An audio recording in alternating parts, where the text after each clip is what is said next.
Didn't know if we're properly exuding the kind of hype that we're bringing, the energy we're bringing tonight. I'm we're kind of sleeping on. It's finishing up a mock draft. This will be what, 2 mock drafts a piece for us in the span of 7 days. I'm actually going to get to participate in this one. This will be fun. You found your voice? Well, I'm not having the internet problems I was having that one specific day where everybody said I was echoey, I was laggy, you couldn't hear me. A lot of problems. A lot of issues. A lot of issues. You hate to see it. So we seem to be all up and running here. We totally just jinxed it. Just full transparency. This stream is going to self-destruct. Mm-hmm. No, it. You guys were fine. Like, I was having issues, yet the stream didn't go down. Like I reset my whole internet. You guys stayed up and streaming. So, once the stream starts, it's a runaway train. Somebody has to just stop it at some point. Can we get a timeout? Sure. Do you want me to turn the stream off? No. Okay. No, never mind. We'll talk about it off here. Oh. So we're talk about it off here. It's that kind of timeout. I was just kidding. I was just making a joke. Wow, okay. We need to refocus here on what I have something I need to bring up, and then pivoted immediately to, you know what? We're talking about this not publicly. This is post-show. I'm like, wow. I just jokingly said, should I take the stream down? I had no idea. Post-show hype. Yeah, no, it's legitimate. It's an off-air conversation. We'll have it off the air. We got a mock draft to do, okay? Leave me alone. All right. Well, you brought it up. You were the one that I know I did. And I feel bad about it, and I'm the goose here, and that's fine. I'll be the goose. I'll be the bad guy. But Richard Perry, shout out with the hi, Dr. Nick, right there in the intro. Sup, Jared. Sup, Sam. Sup, Alex. If a top NFL star were to quit and go to WWE, who could you see as a great heel? What's a great heel? Bad guy. The bad guy that you actively cheer against. I never heard of that. It's referred to as a heel. I've heard of that as a villain. Good guys are heel, or bad guys are heels. Good guys are baby faces. David Bakhtiari. Is a heel? Yeah. No. See, but no, because he's shotgunning beers at Bucks games, right? So he's a baby face. But with the long hair, like you could just see him being a good heel. Joe's got a good point with the look. His look would work. Yeah, but you gotta. No, Jay Scott. Tom Brady 5 years ago, heel. Tom Brady now, babyface. No, guys, you got this all wrong. You guys don't understand pro wrestling dynamics. The crowd would now like to cheer Tom Brady. 3 years ago, they'll boom out of the building. Now he gets cheered. We ready to roll? Yeah, let's please talk about heels and wrestling.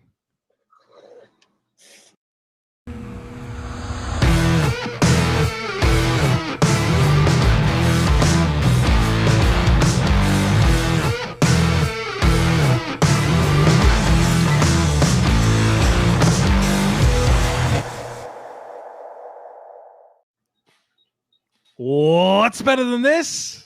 Guys being dudes here on the Draft Dudes live stream. We're going to finish the mock draft. And of course, who are we presented by each and every live stream? Mighty Swell. The Swell. Best beverage, the best adult seltzer beverage on the market. Big fan. Kyle, what's up? I have a question for you before we start here. And I know we're doing a mock. It's going to have to move quick. I get it. You've worn a polo for like 4 straight days. What's the deal? Listen, you don't. Okay, man, you had to bring this up. This is my thing. I just have a few polos that I keep in my office that I put on when I have to look decent for some type of streaming thing. So you just throw on a polo and got like 4. You never wear polos, right? Except for on these live streams. So 10 minutes ago, I also wasn't wearing a polo. They're like just nearby in the office there? Yeah, I got like a closet right there. Right there's a closet. And keep a few polos in there. And whenever I have to do some type of video thing, I throw one on, take off whatever crappy t-shirt I've been wearing, and get it done. Did you wear a polo? As soon as this is over, I get changed. Did you wear the polo for your mock draft videos for your mock last week? One of them, yeah. One of them. Yeah. I have 4 of the same ones. One's red, one's blue, one's black, one's gray. Jalen says you look like Steve Keim. But Steve Keim doesn't wear a hat. Speech. No, I was just we were talking about, does he look like Steve Keim? So we went full screen. That's all. Dolphins at 24. What? Oh, never mind. Sorry. Dolphins at 23. So this is a good segue, right? Because we got the draft order up. We have the first half of the first round. The draft order is based off of the season predictions that we made all throughout the course of, was it June, with playoffpredictors.com, when we did every game on the schedule for all 17 weeks for all 32 teams. We did the playoffs. The end result of that draft order is the draft order that we are using. So unlike when we use the draftnetwork.com mock drafts, like Ergo over here, that's using BetOnline Super Bowl odds. So you can't yell at us for this one. No. But you can yell at us for this one, because this is what we choose the season's going to look like based on June. So, we may refresh the order when it's all said and done here later in August. But as things currently stand, this was our season predictions this summer. And can I do just some quick housekeeping here, because I can tell that the chat is going to ask me about this. Indy is keeping their pick at 17 because I don't think with Carson Wentz's injury that is going to convey. Okay, so that's step 1 here. 17 is staying with Indianapolis. Step 2 is 23 and 24 is the Miami, San Francisco, Philadelphia triangle of doom. And triangle of doom. Okay. Our order has San Francisco 23, Miami 24. So, right. If the Jets didn't earn pick 26, let's go ahead and clarify that too. That is Seattle's pick that they got from that trade. So I just Detroit didn't get 28 either. Let's keep going. Okay. All I want to do here is clarify with the Dolphins expert in the room that 23 and 24 are correct based on us having San Francisco picking 23 and Miami picking 24. Should 23 be Miami, or does 23 need to be somebody else? No, 23 is Miami, courtesy of San Francisco. That's correct.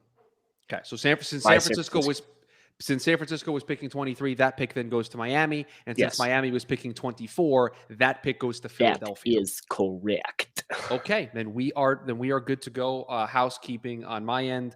The Colts are on the clock. Go ahead, gentlemen.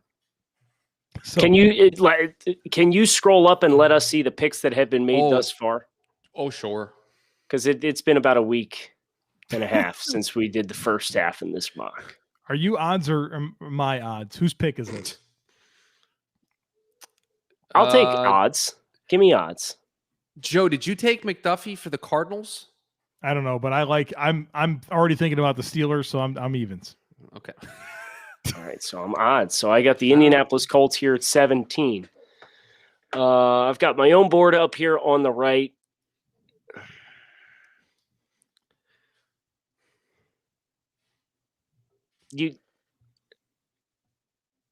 I'm thinking maybe corner.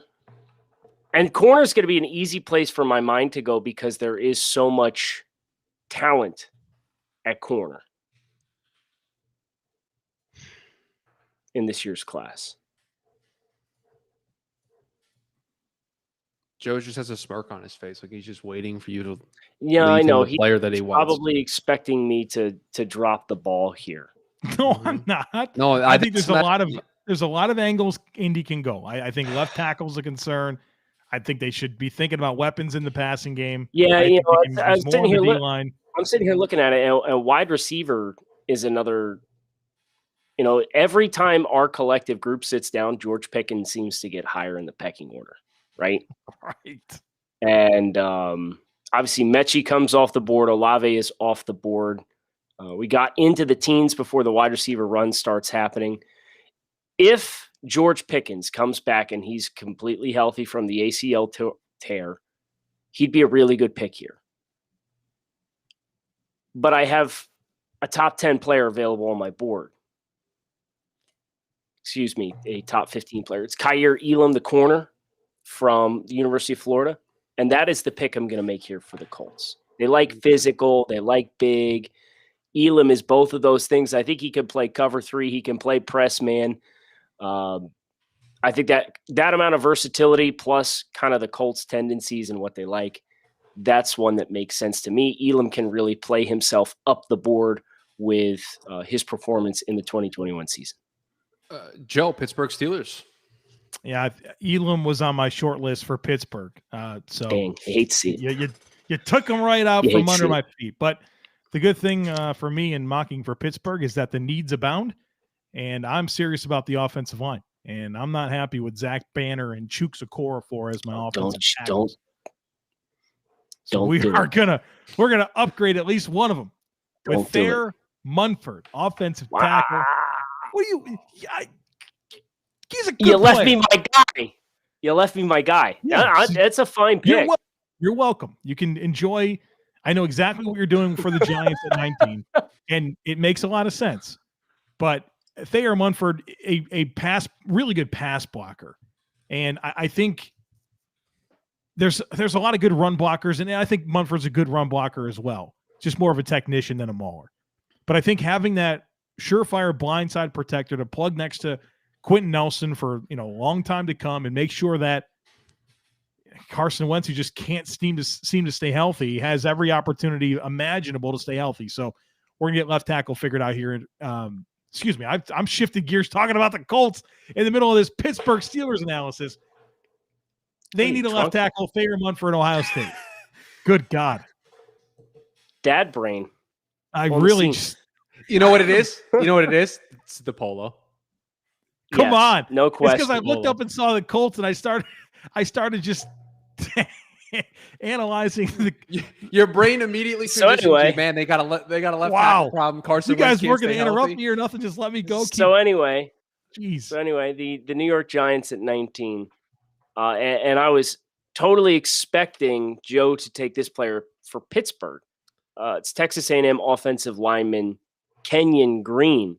The Aggies are loaded this year with quality talent, and Kenyon Green is going to play guard for this team. Will Hernandez, if they decide to bring him back, would pair very well to give them a really dynamic young group of road graders. Will Hernandez is hasn't hit the ground running and been an absolute standout inside for the Giants, but he was renowned for his power. Kenyon Green can do the same as they try to replace Kevin Zeitler, who they lost this offseason.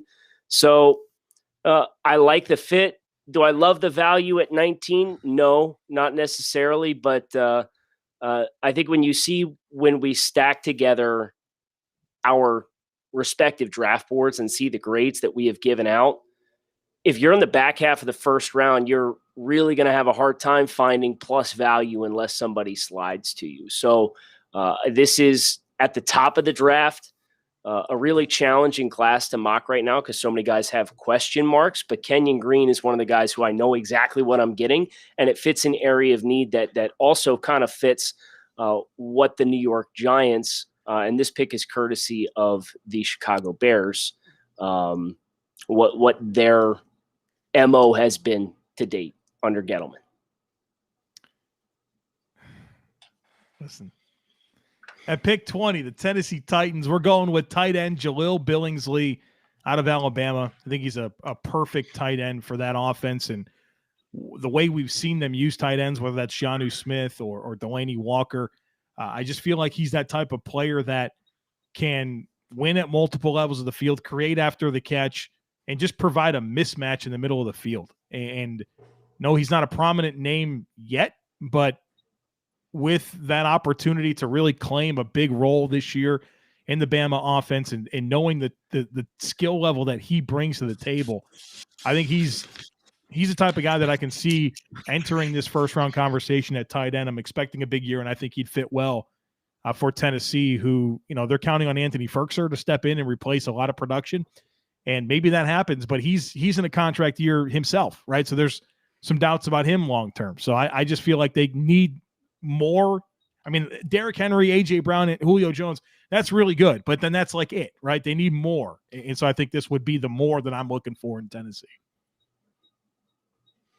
New England Patriots, Kyle. I have no idea what to do with this pick.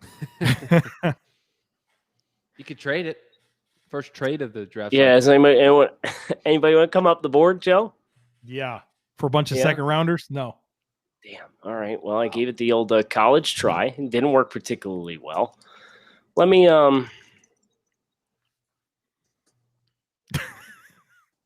cross check here. No, I'm good. I'm just cross checking. I want to make sure I do my due diligence. The people are expecting a quality decision to be made here. And they're really set up front, aren't they? Tight end, offensive line. They just drafted a quarterback in the first round. Their running back field is deep with guys that they like that fit that MO. They got depth up front on the defensive line.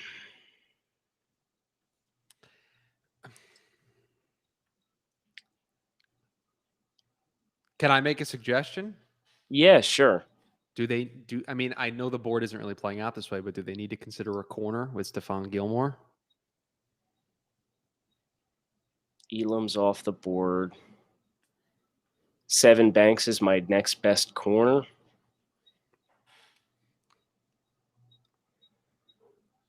I kind of want to give him the same guy I gave Flores in Miami in my mock. I'm going to do it. I'm going to go Brandon Smith, linebacker from Penn State. He's height, weight, speed, athletic freak. You do think about the Patriots. They brought back Van Noy this offseason after he left in free agency. But he was kind of capped last year as far as like from an athleticism perspective. And I think Brandon Smith can do a lot of the same things, but he's not as sharp here yet. And that's to be understood. He was a first-year starter last year. But if they've got Van Noy at least for a little while and he can grow into a role there, he could be a pretty potent hybrid linebacker type in whether you want to play over, under, front, or you want to play him in stack alignments, or you want to play a lot of twist stunt game and get him rushing inside. So give me Brandon Smith, linebacker, Penn State for the Pats. All right. The Washington football team here at 22. Football team. What do you got? Oh, man. You know, you just feel like you have to give him a quarterback, right? There is one you could give him. Yeah. There's one that there's two quarterbacks that you can give him. Oh, no. Don't do this. Joe, do it, Joe. Do it. See, I know who Shuby wants me to go with. I know who Kyle wants me to go with. Oh, my Lord. And Kyle knows who I want to go with in my heart. Yeah, go ahead. Do it. Go ahead. You'll be the heel of the evening. Come on on, the no, program. he wouldn't be the heel. I'll be on his side. I'll defend him. I'll be like his manager. I'll talk him up. It'll be great. Desmond Ridder, quarterback. Let's go. Cincinnati to the Washington football team. We've got arm talent. We've got mobility. And we've got some accuracy issues. But we got Terry McLaurin and Curtis Samuel, Logan Thomas. Got to give him a quarterback, man. Got to give him a quarterback. I like him better than Malik Willis. Sorry. Shoot. Richard would like you to clarify. You're talking about Washington, so you're obviously obligated to talk about Ron Rivera. Yeah, come on. That's a great point. You know, Ron Rivera is a really good football coach, but he has been a football coach in the NFL for 10 years, 7 times, had a losing record. I don't know. Stupid. You're dumb. All right. It's a stat. There's no lie. Miami Dolphins on the clock, courtesy of the San Francisco 49ers here at 23. Did you see the freaks list today, Kyle? You know what? I saw it came out. I haven't had a chance to open it up yet. Was there anything compelling that you want to drop in my lap right here before I make any picks? Yes. All right, go ahead. Was it the Aiden Hutchinson one? Yep. Yeah. Let me ask you a question. Have you ever done a Turkish get-up? Promise you I haven't. The fact that he could do it with 135 pounds and no clips on it is the most impressive thing on that list. So what is it? What is this? No, you're gonna have to Google it. I'm not. What is it you're called? not gonna get me Turkish get up. I'll go full screen if you want. Wow, this is Oh. I know it is my education, but I would go down and do it on the floor. I'm not doing that. So what did he do this with? 135 pounds. Oh, so wow. like a 45-pound bar and a 45-pound plate on either side. Yeah, that's dumb. Yes, it is. I'm watching a petite lady here with probably a kettlebell, 25-pound kettlebell. Yeah. Yep. Yeah. All right, so Miami at 23. Joe wants me to take Aiden Hutchinson. I would counter if I was going to go edge here. I'd go Karlaftis. Really? They're both good picks. I don't think I'm going to do that though. Oh. So I don't know if you've been following the storylines out of camp. The Dolphins released their first depth chart. I think every team released their first depth chart today. Do you know where Liam Eichen? Every team. Do you know where? Oh, sorry. That sucks. So Alex is on the right track. The Dolphins do need a center, but the only center that's remotely in the conversation right now is Tyler Linderbaum, who's 289 pounds. Dolphins aren't going to pick him. They like big guys up front. And you can make the argument, oh, they don't like good football players. They want guys that can move you from point A to point B against your will. They're not going to do it.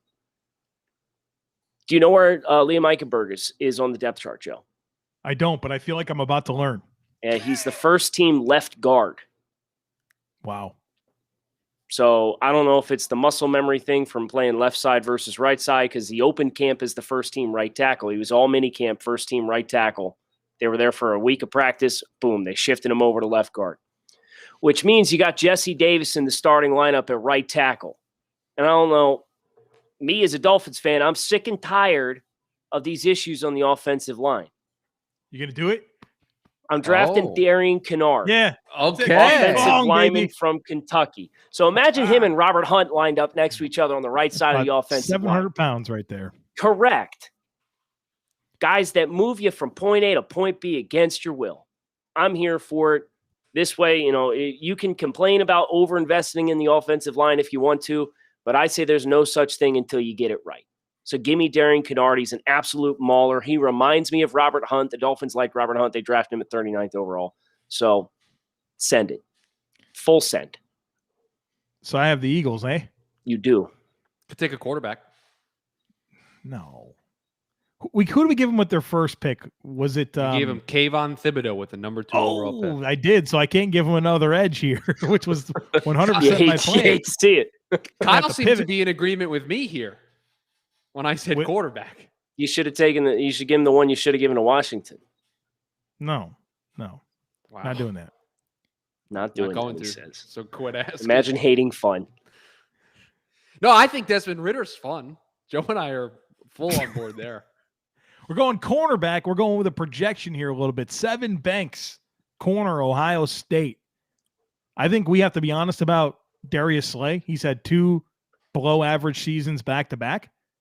They just signed Steven Nelson on a 1-year deal to probably start opposite of him. They need some young corners that can play, and Sevyn Banks is a player that I think is primed to really put it all together this year, and he's got really good size and athleticism. He'll tackle, and I know that those are things that they value in Philadelphia. And so he puts it all together this year. Physically, he's got everything you're looking for in a first-round corner. Can you explain, the chat would like you to explain yourself on why Sauce Gardner was not the pick here? Honestly, I like Banks better probably. Gardner's a bit more accomplished, I think, on the field. I don't think there's any question there. I get a little bit nervous with him when it comes to his grabbiness down the field. I just don't know that he trusts his athleticism quite to the degree that I wish he did. So I mean, we're in the range where I think Gardner should go. I'm just going with the player that I don't know. I feel like just is more physically appealing for Philadelphia and what I think they like at corner. Okay, so it's me with the Browns. Is that correct? 25. That is correct. That is absolutely accurate. Okay, so my mind goes to one position and one position only here. You got Jadeveon Clowney to play opposite Myles Garrett. But this isn't like Houston Clowney. right? He's struggled with health and durability and productivity over the course of the last 3 seasons since he went to Seattle, I think it was. He's had a rough go. Yep. So, and that's not a long-term answer. That should not be considered a long-term answer at this point. And I got a number of edge players on the board. Karlaftis, Myjai Sanders, and Adam Anderson. And Aiden Hutchinson. All available here.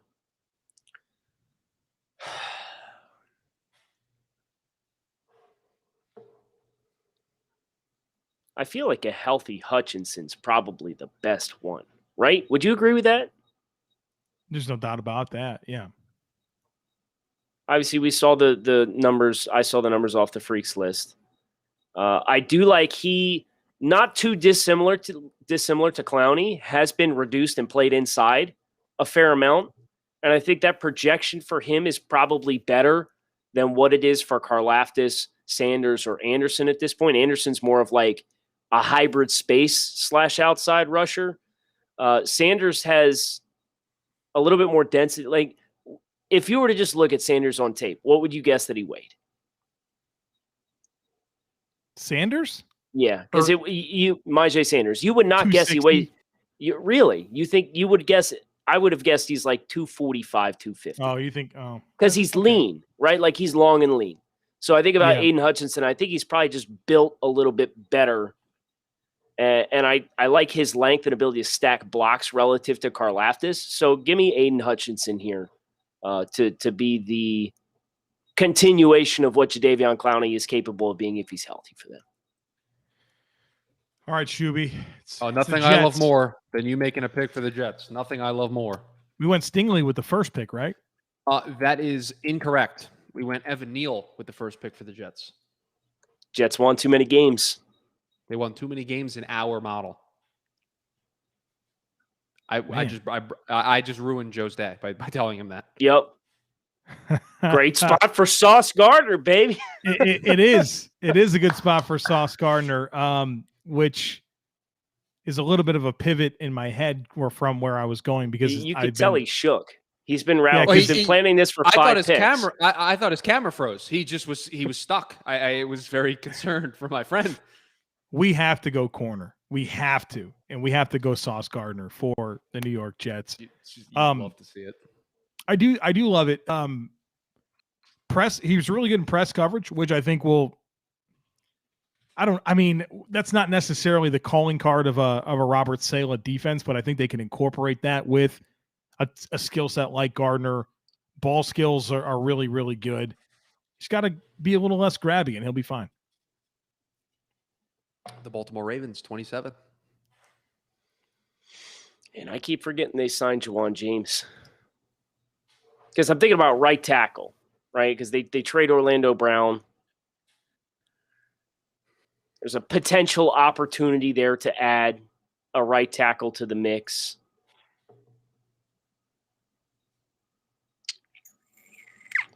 But like my right tackle options at this point are like Zion Nelson, right? So I don't love my options there, especially relative to some of the other talent at other positions on the board. I could really use. They got Odafe Owe in the building, Jalen Ferguson. They signed Justin Houston on a short-term deal. Yes, Chris. This is tough. No, this is tough. Like I have. This is a hard spot. Like when you look at what their specific needs are and compare it to the way the board right now looks for TDN, right. This is where it gets really tough. Because like there's some good receivers, but they used 2 picks in the last draft on receivers. So it's like they're not going to go that direction. Right. Like you could say, okay, like I'm not going to let Tylan Wallace stop me from drafting a receiver if I wanted to, but they still have Rashad Bateman and they still have Hollywood Brown. Okay. This sucks. Right. No, but I got to go with a pass rusher. Can I put Sam's question up here while you consider? Do they move on from Marcus Peters in his contract to make room for Lamar, and then corner enters the equation here? I think when you take into consideration that Jimmy Smith, obviously he had an injury scare, and it appears to just be an ankle sprain. that should be in the conversation. Tell's asking about interior defensive linemen, but like, what interior defensive lineman are we drafting here? Jordan Davis? Yeah, like that's the only name that pops on the screen for me. Man, I'm gonna give him Myjai Sanders. Explosive speed off the edge. He's a little bit bigger than maybe what he looks like at first look, but really explosive potential. Him and Odafe Owe is a really fun, long, explosive 1-2 punch. And when in doubt, go with pass rush, particularly when that's the ticket to winning games these days, is to have fierce pass rush and a good secondary behind it. So this is kind of just like a best player available at a high value position for Baltimore. That's 3 Cincinnati Bearcats. I was just gonna say the Bearcats are represented early here. This is nice. You love to see it. Yeah. The Lions, Joe. This is your pick. 22. It's crazy. This might be the easiest pick so far. They need a wide receiver. George Pickens is here for the picking. Oh no. And he brought the approval Maraca out. No, so it was a double whammy. Yeah, it was a double whammy of bad. Yeah, and that's why he's been removed. That's why he's gone. So do you want to just go with the Buffalo Bills pick? He doesn't even get to explain his pick. No. Yeah, you could at least write it in for him, though. Okay, I'll write it in for him. He's on a timeout, and he will watch this pick from the sidelines. Okay, good. So you are up with the Bills, yes. Okay, so I'm picking center Tyler Linderbaum from University of Iowa. And the reason why is because Joe did that in his mock draft, and he sold it really well with Linderbaum checking all the boxes, all the quirky boxes that Buffalo and Sean McDermott like to check for players. He mentioned, I think he talks about this on Wednesday's episode of Draft Dudes, nudge, nudge, wink, wink, about how they like players that aren't finished products and were recent transitions from other positions because it gives them an untapped potential to really dive into. So Linderbaum on the interior, continue to build out around Josh Allen, who they just secured the bag with. So I'm going to go that way. All right, Joe, welcome back. You were on the clock with the Tampa Bay Buccaneers. Oh, I should have been thinking about this. I was just enjoying. Good luck making a pick with Ren in the chat, Joe. No pressure. Rest in peace, Joe Marino. So whenever I did my mock draft for Tampa, I just counted on this concept that they can't bring everyone back. Like they can't do it again. And so I just kind of created the scenario where Carlton Davis walked and they needed a corner, but we kind of snatched up the corners here. So that's not great. If I'm not mistaken, right slander guard. My guy, Caleb Evans. That's fine. You can do that. Yeah, I could have. That's fun. I like Michael Wright from Oregon as well. I just don't know if I'm ready to mock him in the first round. And he's also not quite that long. Like they like freakishly long guys, right? Yeah, that's so. Kyer Elam was like a nice get. Ren wants an IDL, and brother, which IDL would you like me to reach for here? Jordan Davis. We just did this conversation, didn't we? I'm literally scrolling on my personal board to find the next IDL below Jordan Davis.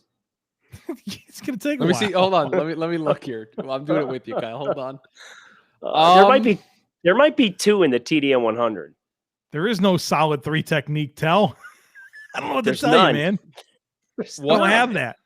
Kyle, I think you have to go outside the 100 to find the next. That's what I mean. Right. I do not think there's more than 2 interior defensive linemen in the TDM 100 between DeMarvin Leal, who went off the board in the top 5, and Jordan Davis. What, 142, Kyle? Does that sound right? Yeah.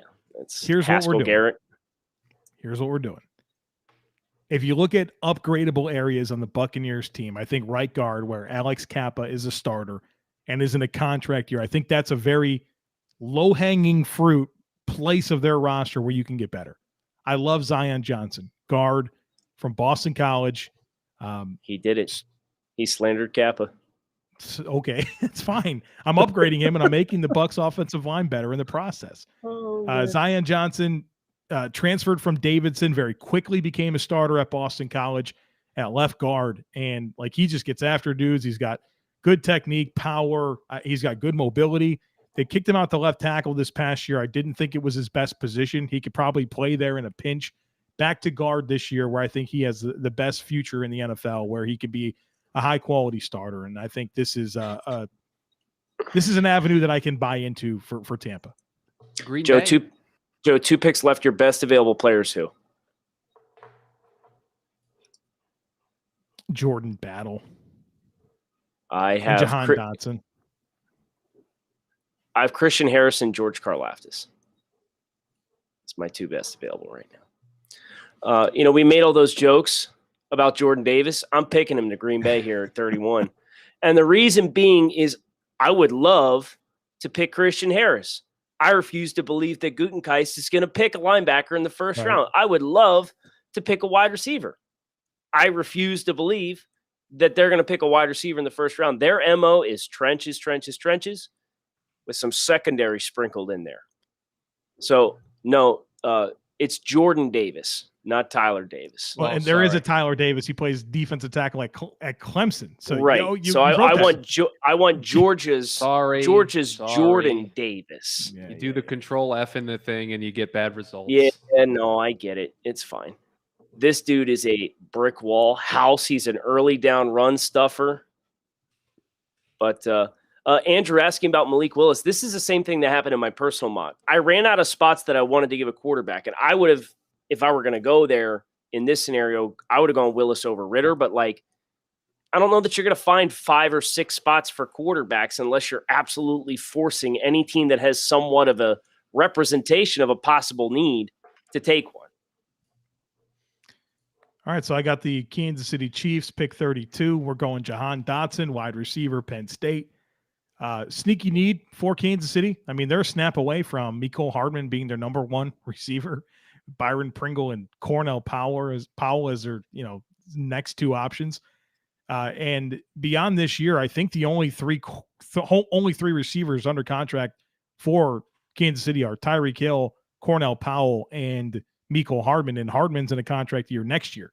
So they need some help at wide receiver. I think Dotson is really dynamic in terms of route running. I like his hands. I like his ball skills. He's not big. He's smaller.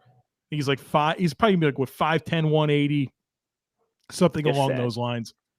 But I think that in a spread offense, I mean, he's gonna find space. He's gonna create big plays, and I think that's what they need. I mean, obviously they've got a lot invested in Mahomes. They did a good job of reworking that offensive line. It looks like, dude, did you see their depth chart? It looks like it's going to be Humphrey at center, Trey Smith at right guard, and Lucas Nang at right tackle. I mean, that's wow. A lot of inexperience there, but and then on the other potential. side, you got Brown and Tooney.